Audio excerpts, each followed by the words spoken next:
What's the first step? When you prepare adobo? Yes.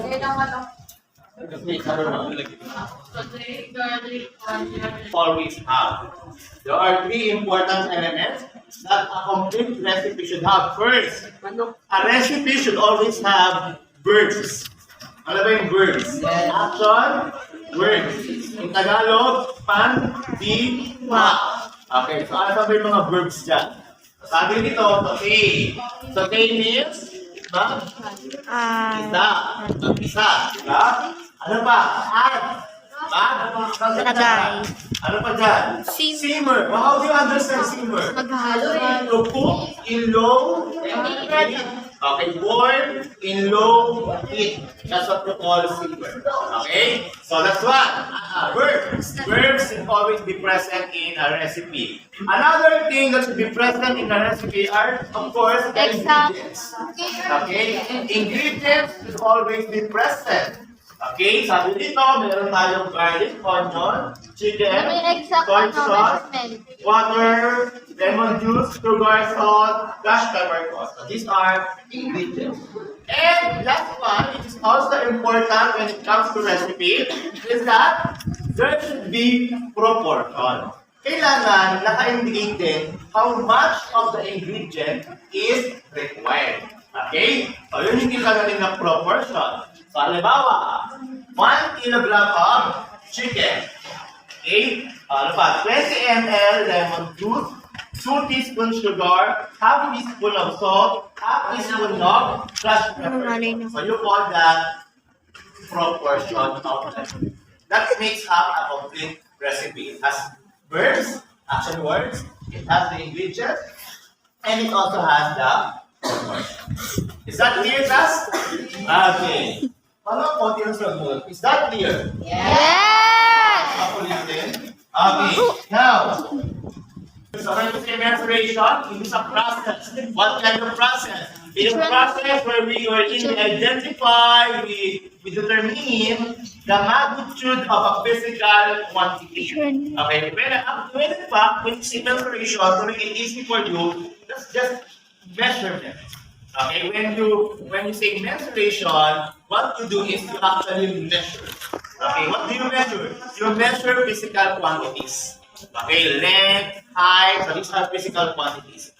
So, mensuration is applied in different fields. It can be applied in the field of architecture, engineering, carpentry, medicine, dressmaking, tailoring.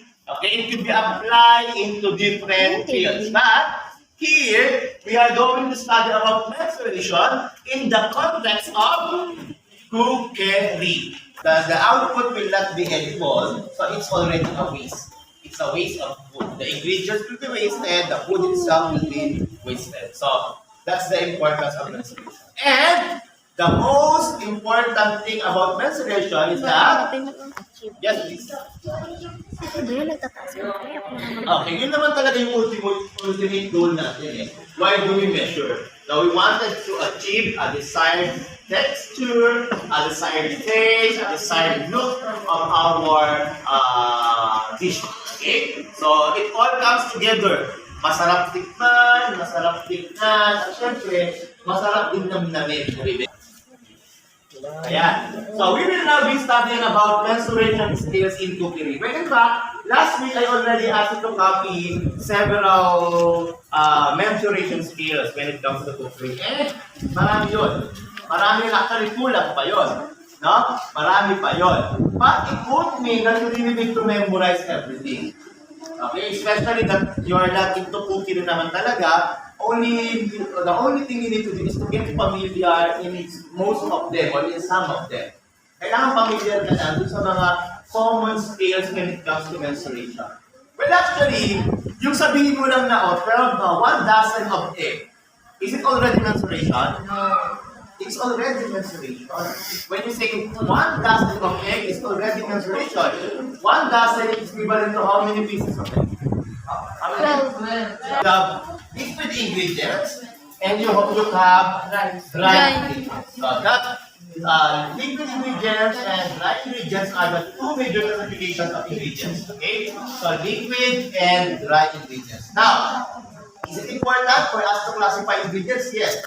Because by classifying the ingredients, we can be able to identify anong kailangan nating measuring for that particular ingredient. Okay? Pero ang focus natin ngayon, yung mga common scales when it comes to measuring our ingredients. So there are two. Una, yung mass at yung pangalawa, volume.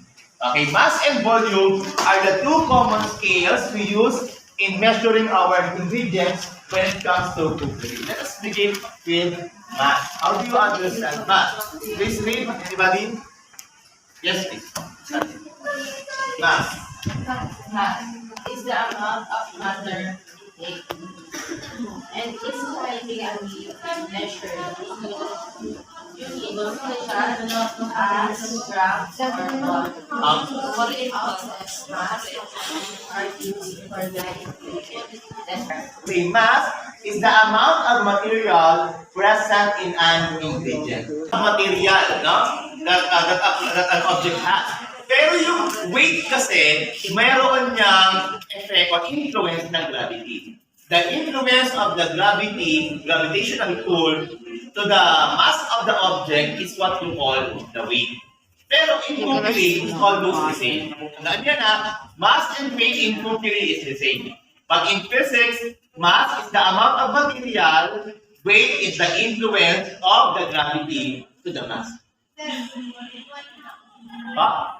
Science na naman. Sakto, science, di ba? Now, what are the units of mass in cookery? So, we have, ito yung mga basic, grams, kilograms, what particular ingredient do we measure in mass?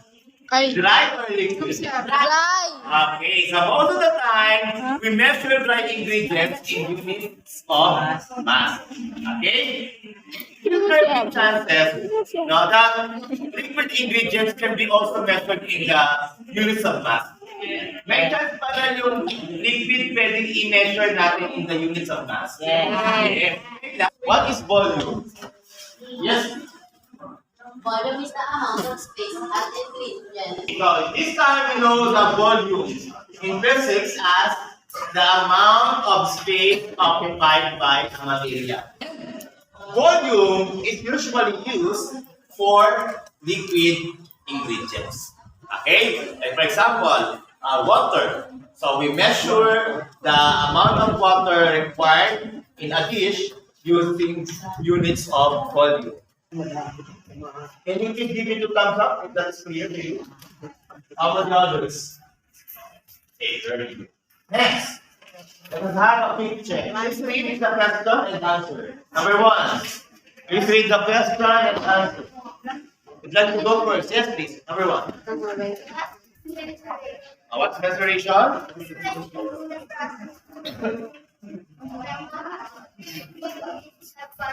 Okay, so identifying, determining the magnitude of a physical quantity is mensuration. Or in simplest term, we call it measurement. Okay, number 2 is read and answer. I would like to hear from the others. Yes, please. So. Why do we need to measure? So this time, you will be grouped into 4, and I would like each group to come up of a recipe, a simple recipe with at least 5 ingredients, wherein I would like you to come up of correct mensuration. Halimbawa, how much kilo of meat will you use? Okay, how much water is required? So you will just list down the ingredients. No need for you to write down the recipe, the steps. I only need the ingredient with mensuration. Is that clear? Okay.